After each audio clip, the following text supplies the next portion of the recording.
Welcome. Welcome, good evening. Before we get started, may I ask you to turn off your cell phones for the evening? Thanks.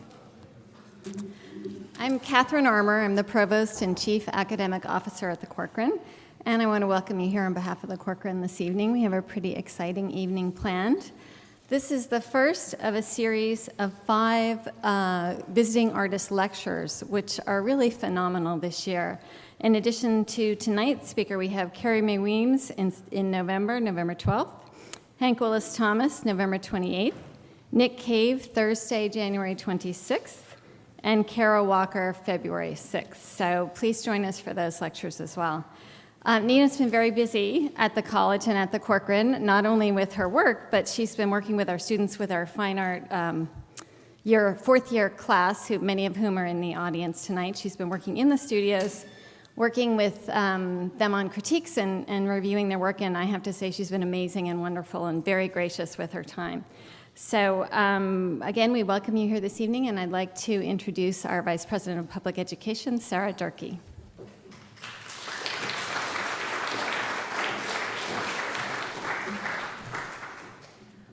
Just wanted to take a few moments of your time to share with you some of what Nina's been doing this week, and also to delay the beginning because Nina's a little nervous tonight. Buy her a few more minutes. This evening's lecture, as Catherine said, is part of a really exciting and robust series of programs designed to celebrate 30 Americans being on view at the Corcoran. I do want to mention that generous support has been provided by American Express for the artist lectures associated with the show. And you can go to our website, www.corcoran.org/30Americans, to see all of the programs related to this exhibition. What you're looking at here on the screen is a series of pictures from this week. Nina has served as our very first community artist in residence. And this is a very exciting moment for us because for the first time, in a real way, the creativity and the ideas and the excitement of the artwork that are on our walls in the gallery have spilled out in a very significant way to our community outreach programs. These are our Artreach students at the ARC in Anacostia. Artreach is the Corcoran's community outreach program. And this particular week, Nina's been working with our 12 to 16-year-olds, and she has spent her time talking about her art-making process, working with the students on a collaborative mural project, and you can see it in the works there. The students had an incredible time listening to Nina talk about her own art-making and inspiring them in the creation of this permanent mural that will now be on view at the ARC from here on out. For those of you who are not familiar, Artreach provides free year-round arts education programs to underserved communities in DC. As you can see, this has been a huge success for us. We're really excited. I would like to let any of you know who are interested that we will be having an unveiling tomorrow afternoon at 3:30 at the ARC. Please take a look for these cards outside the auditorium. The address of the ARC is listed on the back. We would like to invite all of you to join and share in the excitement of this completed project. And thank you, Nina, for all of the hard work and time and dedication that you put in and shared with these students. As you can see from their faces, this is a really meaningful experience, and now we have a permanent reminder of what we shared with you this week. So thank you very much.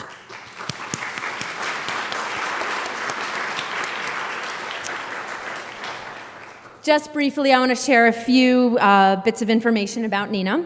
She's one of the youngest artists that is featured in the 30 Americans exhibition and graduated from Parsons New School for Design in 2007. Since graduating, she has taken the art world by storm. With 2 critically acclaimed solo exhibitions at Kravitz Wehby Gallery, her bold and vibrant work is in high demand.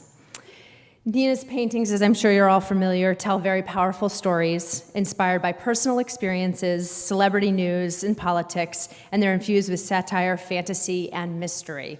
There's a lot that's hard that you don't necessarily know about Nina's work, so she's promised to share some of the details with us tonight. We are honored to have you here, Nina, as part of this exhibition.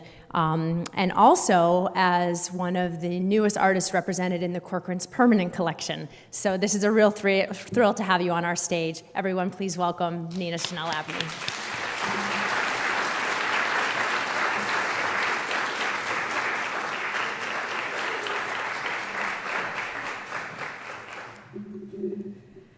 Thanks for the introduction. I'm a little nervous, but it's been very humbling to be part of the 30 Americans exhibition. Just 4 years ago, I was in school and I signed up for an artist studio tour, and we went to Kehinde Wiley's studio and Wengechi Mutu, and now I'm in a show with them, so it's kind of weird. So this is my first lecture, so I hope I do a good job for you guys. Today I'm going to start off by talking about the elements within my work, and I will also talk about some of my influences and go through my solo exhibitions. And I will end and give you a peek into my studio and what I'm currently working on and show you how I begin a painting. Most that are familiar with me and my work know that I rarely talk about my work in extensive detail. And artwork that I'm mostly drawn to is work that keeps me guessing and work that leaves me a bit confused but coming back for more. And I enjoy work that doesn't give me all of the answers to my questions. You know, it challenges me to answer my own. And I want to encounter work that sparks emotion and creates a personal experience. I became familiar with Adrian Piper's work during my first year at Parsons, and I was immediately drawn to her calling cards. I'm sure most are familiar, but for those who aren't, Adrian Piper essentially handed out these cards to individuals who made a racist remark during dinners and cocktail parties, and they were unaware that she was African American. After seeing this piece, I kept thinking about the reaction of the person receiving the card and the thoughts that were running through their head and the uneasiness that they must have felt.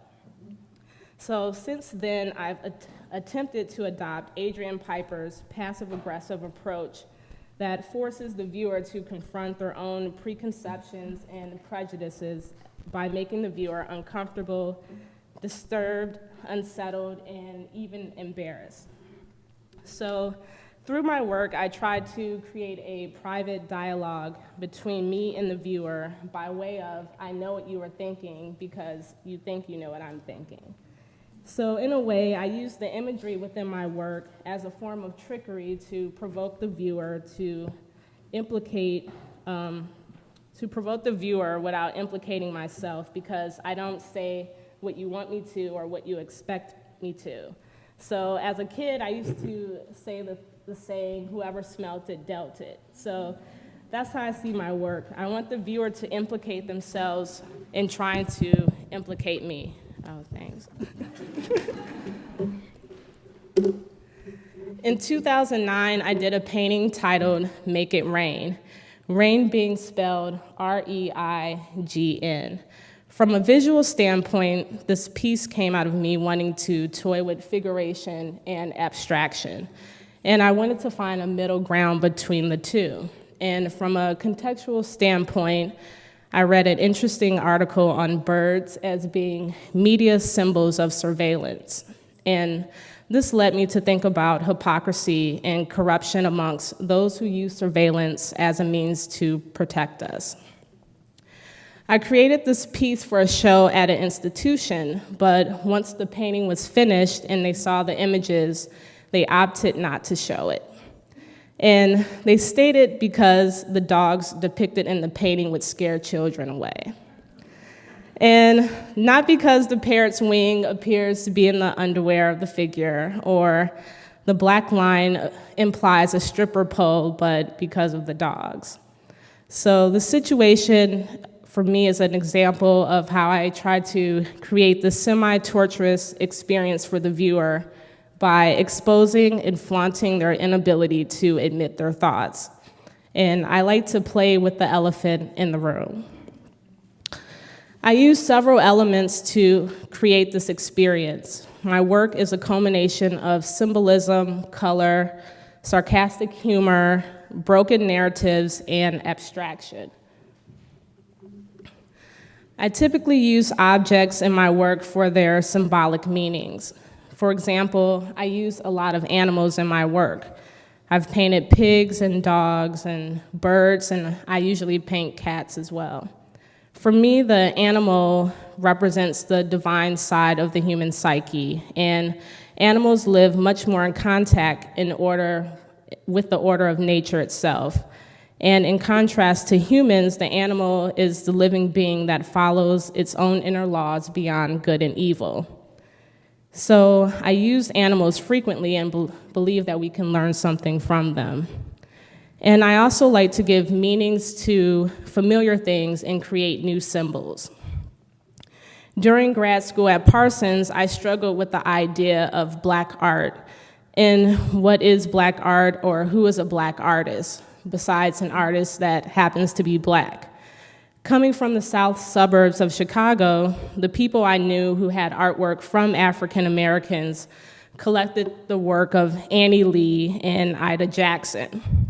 So I used to feel a sense of obligation to paint solely about racism and this notion of Blackness.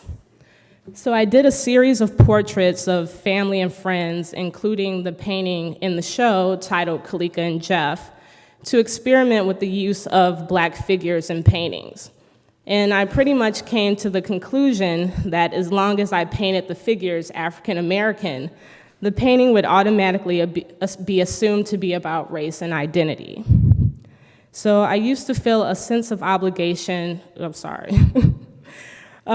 I felt like I was on a journey to find my own voice until 2007, until I started to embrace the fact that I work very intuitively. And because I'm Black and female, my experiences as such will be inherent in the work automatically. Every day I don't think about the fact that I'm Black, or every day I don't think about the fact that I'm female. So now I pretty much paint whatever comes to mind, and I don't have any boundaries. And as I've grown, I've realized that I'm interested in revealing racism, sexism, and homophobia that is hidden in the everyday. And I want to challenge overused symbols from such content that is usually accepted by the art world. And I feel like these symbols, when inserted into a contemporary context, lose their power and almost become meaningless. So a burning cross or cotton or a Klan's hood still have a slight sting, but after the initial reaction, the imagery is quickly reduced to being just another painting about race. And I feel like the viewer quickly moves on to the next painting. So I'm interested in creating new symbols to expose what's not readily apparent. To this day, I refuse to look at an image of Emmett Till. And I remember as a child seeing his face on an episode of Eyes on the Prize, and later hiding a Jet magazine with his face on the cover. And I was horrified that this image that appeared to be a shell of a person once resembled a young man, and his face looked like a mask. So since then, I've become repelled and drawn to masks simultaneously and have come to use them in my work. For me, masks have many uses: protection, disguise, performance, and entertainment. And I use them in my work a lot. I enjoy their versatility and their openness to multiple meanings. The mask for me also represents the many layers of an individual in the process of getting down to the core of a person. I was extremely shy as a child, and I'm still kind of shy now, and you have to get to know me, and the same goes for the figures in my work. You must take time with the painting to get a sense of who the figures are, and not just to me, but to you. And I have created different forms of masking my figures. Some of the figures in my work are depicted with clown faces, and I find clowns to be disturbing but very interesting, because clowns laugh at themselves and they don't make the joke because they are the joke. and they solely exist to be mocked and laughed at, and people are aware of it. And clowns have to have a smile painted on their face. So I think that clowns are tortured for entertainment, but pretend to enjoy it. So I use clown faces to identify figures who may be troubled, but trying to save face, or to express a broader idea that not everything is as it seems or appears. And a lot of the figures in my work literally have another face hidden away. Another form of mask and the most apparent object that appears continuously throughout my work are rubber gloves. The primary purpose for rubber gloves is to protect your hands, but I initially began using them to identify figures as villains, figures who have done dirty work but don't want to take responsibility for it. But then I also thought about the fact that everyone has done some type of dirty work, and everyone instinctually has to protect themselves. So the gloves could also go on figures who are protecting themselves from any harm they are exposed to.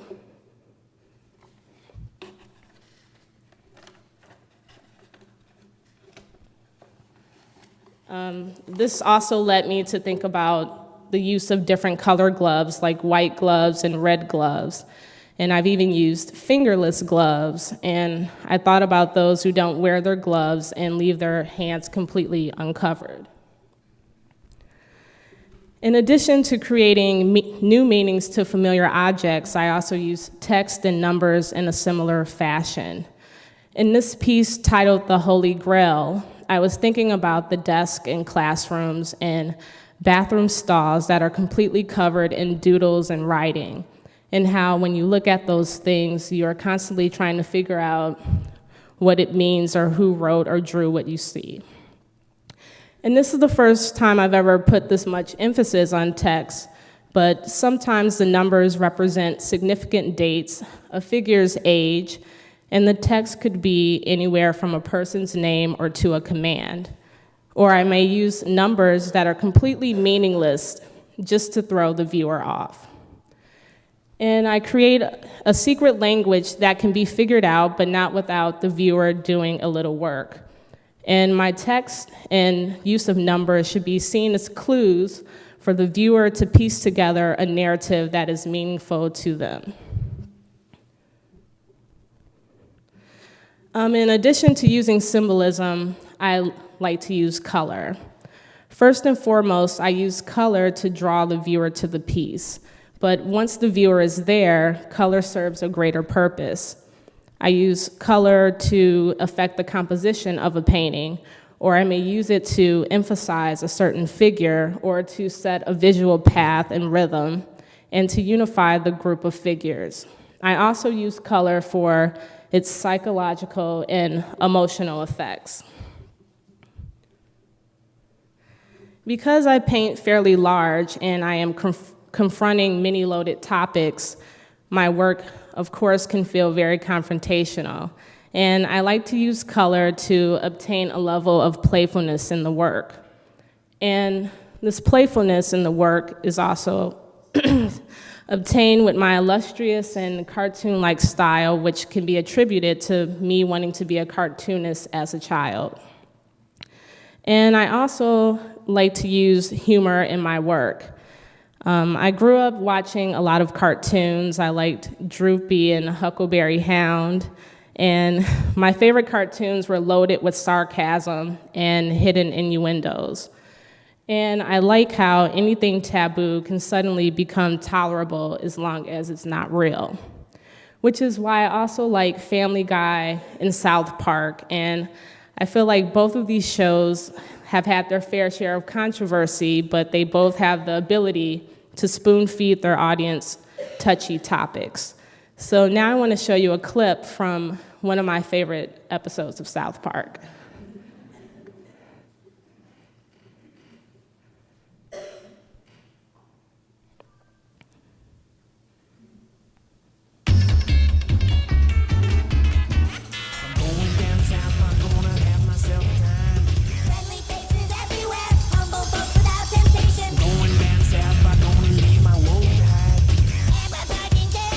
People starting hiding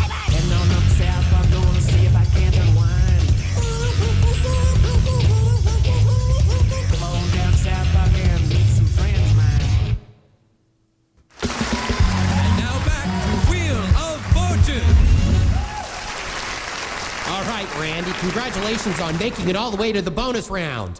Thanks, Pat. You've got some family here watching tonight, Yeah, they're all rooting for me. and I'm sure you have lots of friends watching back home. Yeah. Hi, everybody watching in South Park. That's us! Hey, Randy! Hey, Randy! Hey, good luck! Well, let's see if you can't make everyone proud. The category is people who annoy you. Okay. As always, we give you the letters R, T, S, L, and E. We just need 3 more consonants and a vowel. Okay, I'd like a B, an N, and a G. And the vowel? An O, please. Okay, well, looks like you're gonna get a lot of help here. Category is people who annoy you. Audience, keep quiet, please.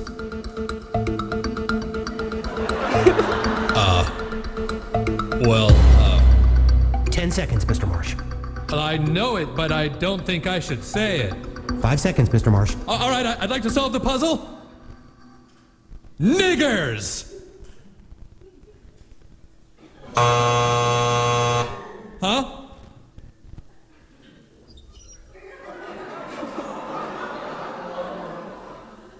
Oh. Ooh. Oh, naggers, of course. Naggers. Right. Can we?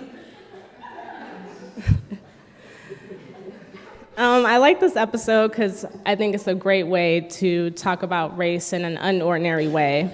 And it's also a way that all perspectives are represented. And I like the tension that it creates and how first they make you laugh, but then they make you think. And I don't outright use humor in my work. It's more of a subtle sarcasm, but I've characterized my work before as being easy to swallow but hard to digest. My work has a mysterious quality to it that is definitely intentional. The first thing a person asks about a piece is, what is it about, and what is the meaning? A viewer wants a specific meaning about a painting, but then wants a painting that isn't too literal. And I don't believe the two can coexist. So I remain adamant about challenging an individual's desire for definition. And I like to create paintings that are not too literal and keep the viewer interested. And I feel like by me keeping my work open to multiple interpretations, the work remains relevant and exciting. And my work never has one definite meaning or narrative. And some know that I don't even sketch before I do a painting. And I can't sketch an idea beforehand because just the definitive nature of the act itself would make me lose interest in the painting before I've started it. So my process in itself is mysterious in that though I have general inspirations for a piece, I have no idea how it would turn out or start. So I go straight to the canvas with thoughts but no visual plan. And I also prefer to place my figures in ambiguous spaces. The backgrounds of my paintings are where I get to experiment with abstraction and the layering of flat color. In previous work, I would just give enough background so the viewer could have a slight idea of where my scenes were taking place. But people automatically assume a narrative when looking at figurative painting, so I tried to obscure any possible narrative. And lately, I've become interested in completely abstracting the background by reducing objects down to their basic shapes. When I'm trying to get ideas for a painting, I rarely look at other artists for some type of influence. But when I do, I'm definitely looking at the oddest details. I might look at how Henry Darger paints a cloud or an explosion, or how Alice Neal paints fingers. Prior to coming to New York, my knowledge of art history didn't go beyond a survey of Western art. So I learned from a while ago to rely on other things for inspiration.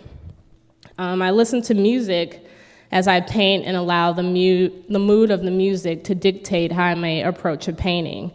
Or I read the newspaper every day on my way to my studio, and so a story I might find interesting might go in the work that I'm working on at the moment. Gossip blogs, television, movies, and personal experiences all play a part in sparking an idea. Even things said in conversation. I once had a friend tell me as if she felt like she fell through the rabbit hole when looking at my paintings, and her comment alone led me to create a small body of work loosely based off Alice in Wonderland. In 2008, I had my first solo exhibition that I titled Dirty Wash, which is a synonym for gossip.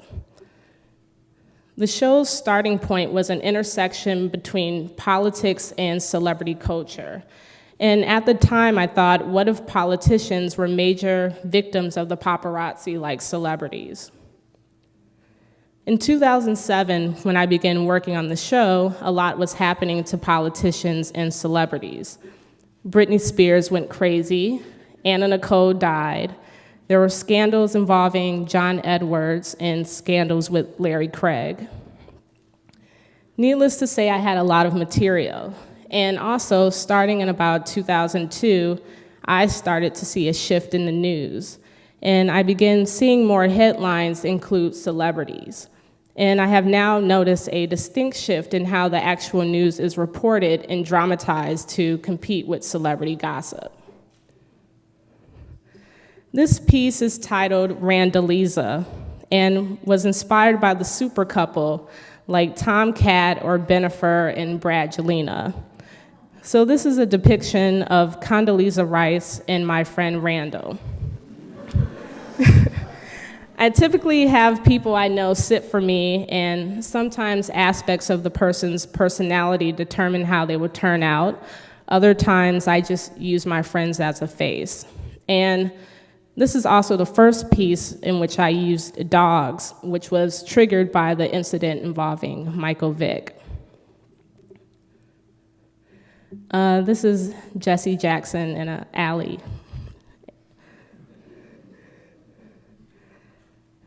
And with this painting, I simply thought about the paparazzi creating a scandalous story out of Al Sharpton saving a white woman. And this piece is called The Takeover, and it was inspired by Robert Colescott's George Washington Carver crossing the Delaware. And this piece was done in early 2007 when I was definitely still experimenting with those overused symbols such as the burning flag or the Klan hood or a noose. And my intention was for the noose to kind of be like a scarf for the figures, but after creating this piece, I soon abandoned those symbols completely. And I began painting Obama well before his nomination, and I had depicted him as the anchor of the boat. In 2009, I had my second solo exhibition that I titled Emma's Basement. And I thought about the possibility of a space where people partake in things considered taboo. A secret group of people would go there, would be publicly unaccepted by society, and they would act upon things that most have been conditioned to be ashamed of or fearful of. They have not been influenced by outside sources, and they are able to act according to what their inner voice tells them instead of what society tells them. So in a way, the attendees of Emma's Basement would represent a person in its purest form. I was also thinking about sex and religion, or sex as religion, as well as ideas surrounding illusion versus reality.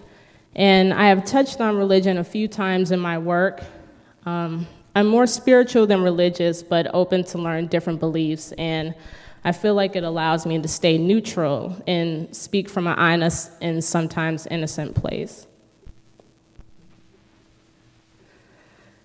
Some of the inspirations for this piece, titled Thieves' Guild in Oblivion, are ritualistic pig roast and gangbangs. The title actually came from a video game, and the game is called Oblivion, but within Oblivion, there's a Thieves' Guild. And in the Thieves' Guild, it's an organization for the gathering of professional robbers. And I found the title fitting because the players of the game partake in a crime in a fictional context for entertainment. And I thought about how taboo sex, such as S&M, is basically individuals partaking in sexual acts that can be seen on the outside as harmful, but in a fictional context for entertainment. In this piece, when the smoke clears, I was thinking about the loss of innocence, and as you can see, I have white doves escaping out of one of the figures' backs.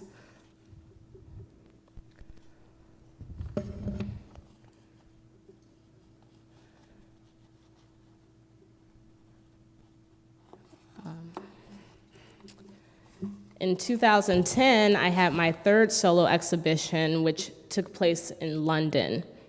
And that show I titled Go Berserker. And the inspiration for this body of work was the blending of intuition with instinct. And I wanted to explore the results of being able to harness both instinct and intuition, and the work was also an exploration of the journey of going from survival to thrival.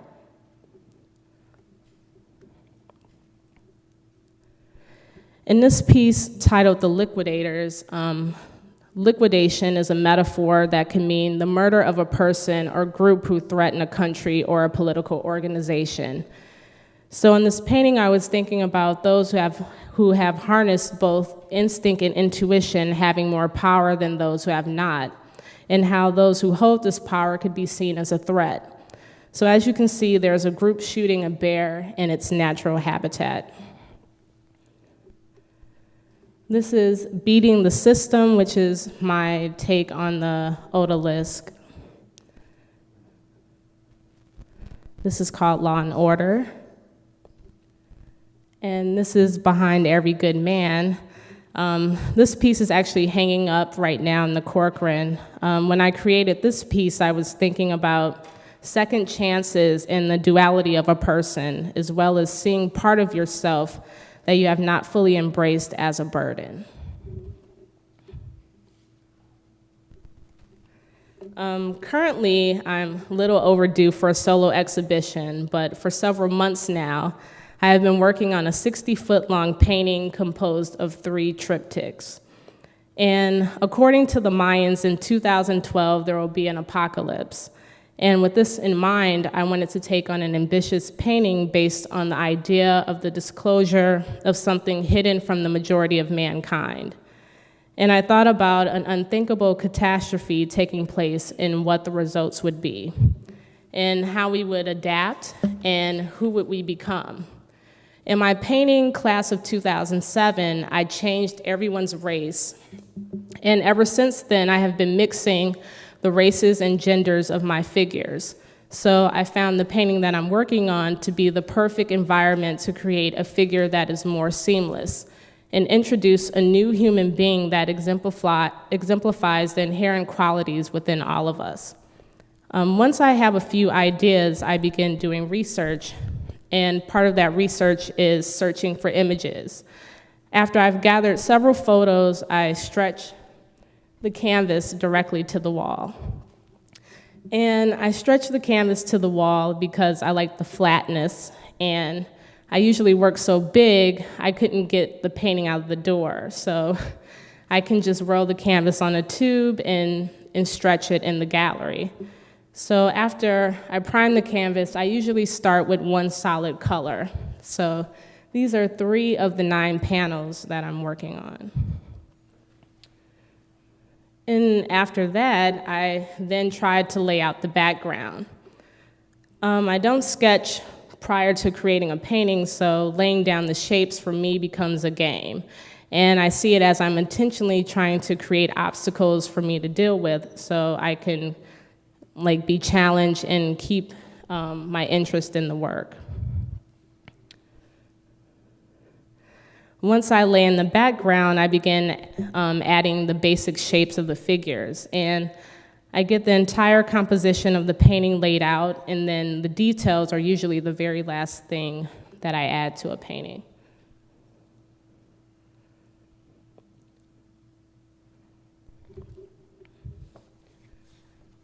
And these are another set of 3 of the 9 panels. When I'm adding figures, I use images from the web and newspapers and magazines and my imagination for reference, but I prefer to have people sit for me. And I usually have friends sit for me, and artists, but I have to give them several warnings. And this is actually Micheline Thomas sitting for me with her dog. Depending on the painting, I may ask whoever's sitting for me a series of questions that will help me to determine what they will be doing in the piece. And this is the rapper Q-Tip. And I'm actually turning him into a shepherd. When I have someone sit for me, I try to get a basic image of the face. And I take whoever's sitting for me, their photograph, usually 3 views of their face, and a picture of their pose of their choice. And then I continue to work on the image on my own. And as you can see, I have several photos stapled right next to the canvas that I reference. And I'm actually really excited about this piece. I feel like the painting will combine all of the facets of my work, and I plan to introduce a few new things as well. I don't feel like a lot of people are creating work of this size, so I wanted to create this painting for a while, but I never had the space. And I plan to finish the painting by the end of the year, so I hope sometime next year you'll be able to see this painting in its entirety. So now we'll open it up to Q&A.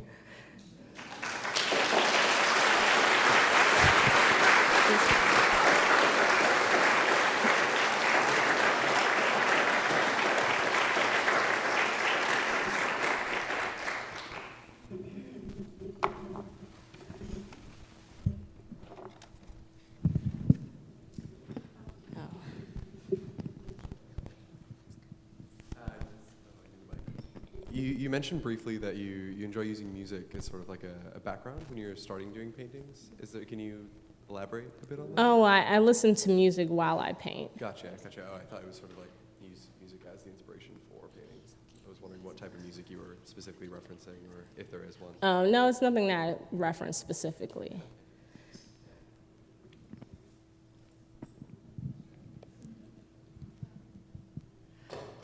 How much revision, if any, do you do in your paintings? I mean, do you find yourself sometimes painting over things and then repainting them, or do you, what comes out as really your intention and vision? I do a lot of revisions. I try not to, but if I wish I had more in-progress pictures, but sometimes you'll see like 10 figures and then the final image will be like 4, you know? And actually, when I painted Micheline, I've already moved her somewhere else.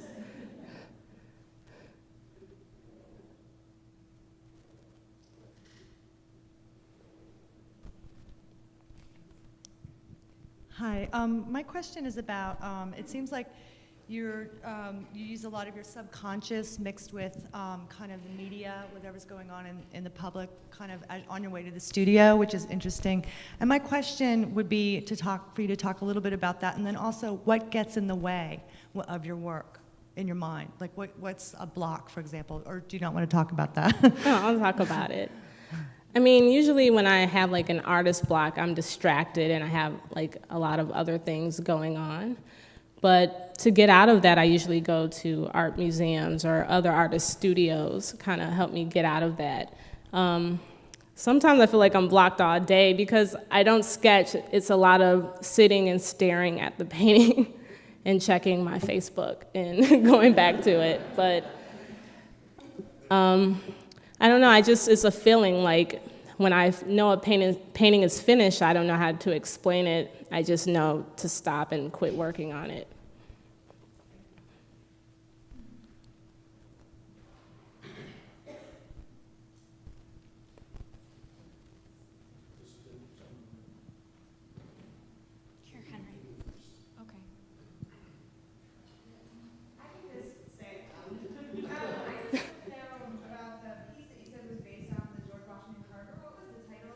The Takeover.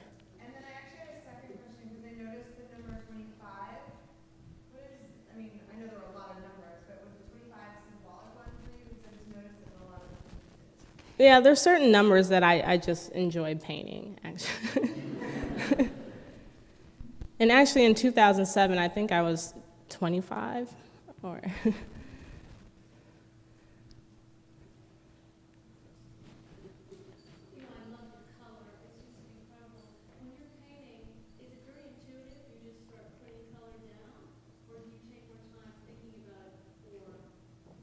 It's also pretty intuitive. I work with a lot of like opposing colors, but other than that, I can just tell like if it's something missing, I'll stare at the painting and I'll know that it needs orange in the corner. Or I do a lot of things in threes, so I know that I have to have 3 spots that orange is.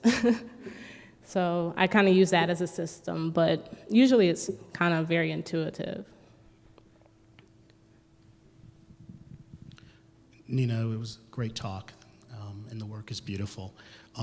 And as you know, I'm chairing a lot of the programming, or was chairing a lot of the programming decisions. And so I'm getting feedback about the entire show, the entire exhibition from folks. And one of the things that's really surprising me that I'm hearing is criticism about what were the artists thinking, if anything, with respect to the so-called white gaze. I guess the question is, are you ever concerned with, or are you mindful of, who the collectors and the institutions might be where the work hangs? Now that question, that feedback wasn't necessarily directed at your work, it was more about the entire show. And so I'm wondering what your thoughts are on that subject. Well, I was actually recently talking with another artist about the fact that a Black person rarely depicts like a Caucasian people in their work, or like a Caucasian person is scared to paint an African American when that is in their everyday. So I kind of don't pay attention to that, and I just paint what I see. But I'm aware of, the majority of my collectors, but I don't let that influence what I do. What artists inspire you? Definitely Robert Colescott and Carol Walker, but I also like Dana Schutz and Henry Darger and Alice Neal, and I like a ton of other artists. But I'm mostly drawn to figurative painting for the most part. I'm from Chicago too, and when I'm looking at your work, I'm thinking about you enough. And then, do you know this group of artists who were popular in the 70s and they, No, I don't. Well, if I would look at this called Chicago 5, and it seems interesting that your work reminds me of that, and that was a while ago, it sort of was like this blank time when people weren't doing work that put in this down, and now you're. Oh, I'll definitely look it up. I haven't heard of it before. What was your mother, dad, grandmama, uncle say about your work? Well, my mom actually couldn't make it today, so I'm kind of glad. But they asked me a million questions, like, what is that? What is that? Is that what I think it is in the corner, So, I mean, they're proud of me, but I think a lot of the times they might not understand what I'm painting about, or they even give me suggestions of what I should paint.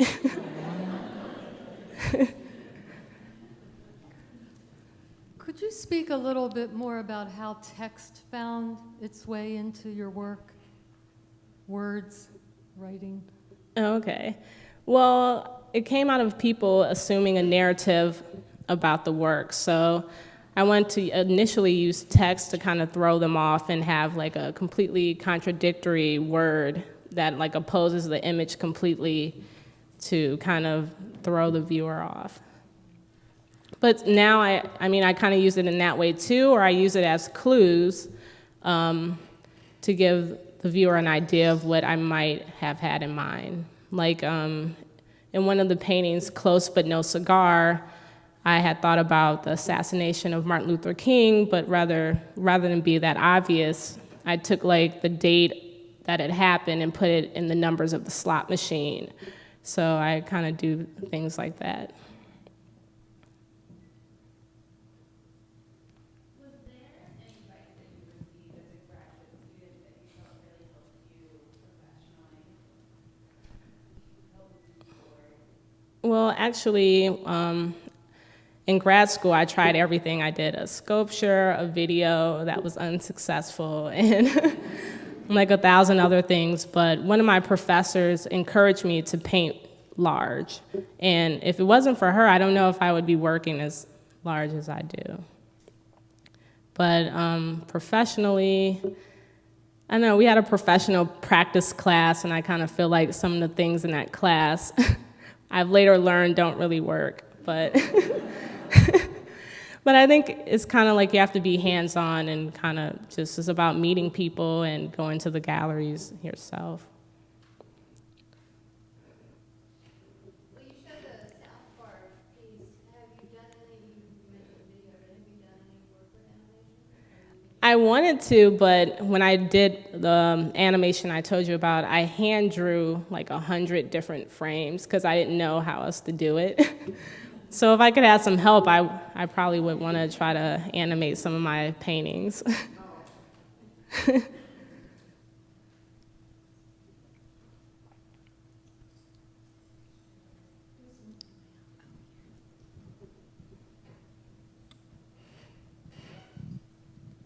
Hi, I have two questions. The first one is, as far as like signatures, like do you have some sort of like signature pieces or signatures like in your work? I noticed that you have the yellow gloves as a consistent theme, and like what other things do you do in your work? And the second thing is, I know artists, musicians, i.e. Q-Tip, and artists have, you know, parallel worlds. Like, are there any artists that you would love to work with in the near future? My second question. Other than rubber gloves, I don't think I have any more signatures. I kind of have two different styles. I know that I have a more loose, kind of drippy way of painting, and then I have a more tighter, like a tighter, flat way of working. As far as artists, I don't know. I think I would want to paint Erykah Badu for whatever.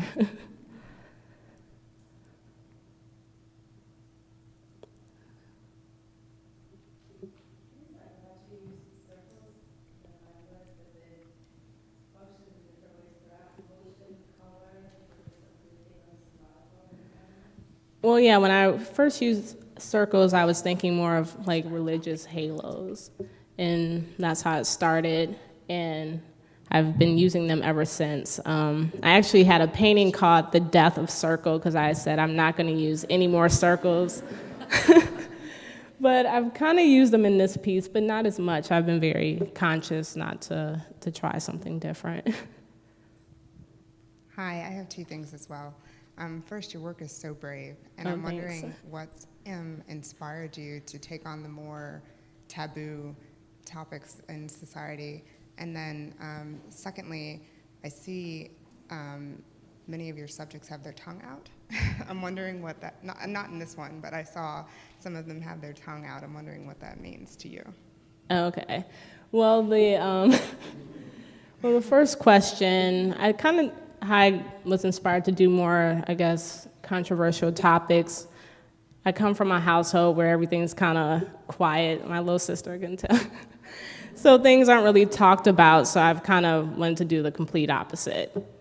And as far as the tongue sticking out, in that one specific piece, the Thieves Guild in Oblivion, it was more about that figure lusting after the main figure in the middle. What did you think of working with the kids this week, and is there anything out of that that will find its way into your work? Oh, I thought it was a lot of fun. I think I want to start a nonprofit where I can do murals at other schools, so I'm going to work on that when I get back. But it was really good for, the kids asked me like 1,000 questions. So I was kind of ready for the Q&A. I had to practice. My question was kind of similar to this gentleman. When you were working with the students, what were some issues that you felt like if you were a teacher, wouldn't this be wonderful to address in the times that we live in today?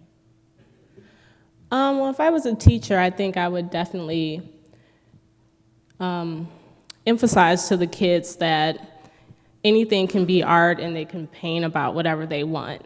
When I was going through art classes, a painting that was more realistic was considered good art and everything else was bad. So with my style of painting, I didn't get good grades.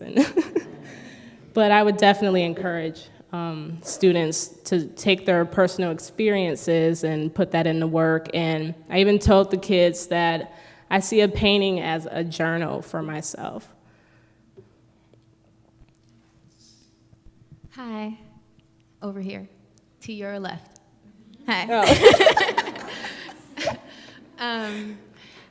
You mentioned that you consider yourself more spiritual than religious, and I want to know more about how your spirituality might influence your work, or if there are more spiritual elements throughout pieces that aren't necessarily just about religion or addressing religious topics.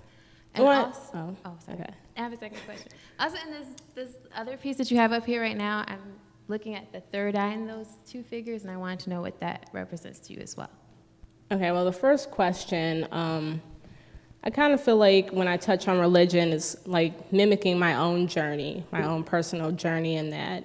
And I can't answer the second one for you. I'm not done yet, so I'm going to keep it a secret.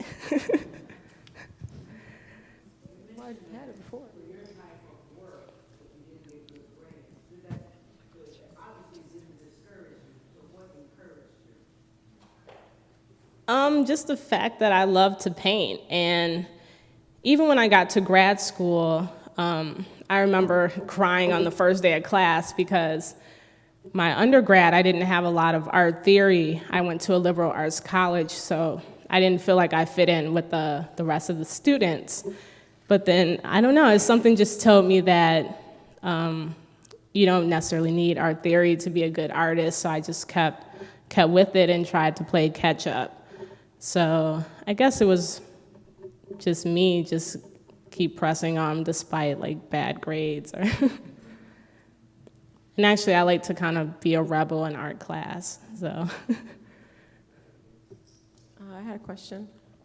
Given that 2012 is also an election year, do you think that will play into your work dealing with the apocalypse?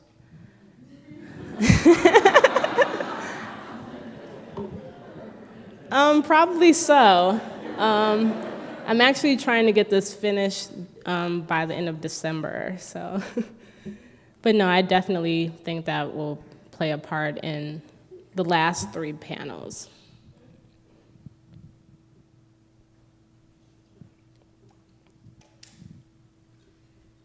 Okay.